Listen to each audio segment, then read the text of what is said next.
Hello guys, welcome to channel. आज मैं कुछ कहा कि ऐसे आप अपना जो थंबनेल है बना सकते हैं यूट्यूब वीडियो के लिए या फिर इंस्टाग्राम वीडियो और किसी के लिए भी, वो भी फ्री विदाउट एनी कॉस्ट। सबसे पहले आपको गूगल क्रोम में जाना है और सर्च करना है यहाँ पर स्पार्क एडोबी पे जाने के बाद आपको कुछ ऐसा देखने को मिलेगा।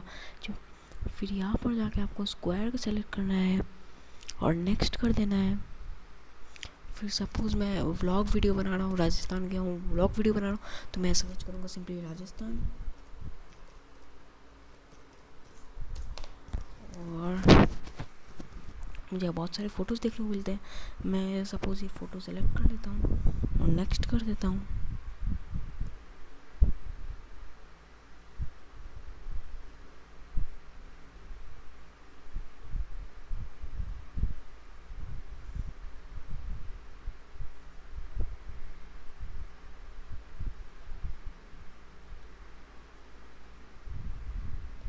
अब यहाँ पे मेरा फ़ोटो विजिबल हो जाएगा। आप यहाँ पे कुछ टेक्स्ट ऐड कर सकते हैं।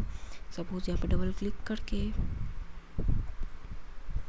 मैंने यहाँ पर राजस्थान लिख दिया।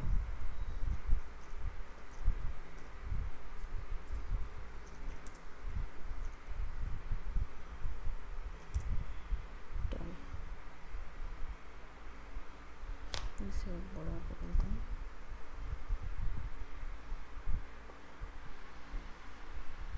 आप सपोज मैं इसे सेव करना है तो सेव ही में है और आप सेव कर सकते हैं अपने डेस्कटॉप में। So thank you for watching my video. अगर ये आपको वीडियो अच्छी लगी हो तो लाइक कर देना और सब्सक्राइब मत करना। और आपको सीखना है कि कैसे आप अपने स्क्रीन रिकॉर्ड कर सकते हैं मोबाइल, लैपटॉप या फिर अपने डेस्कटॉप में, तो फिर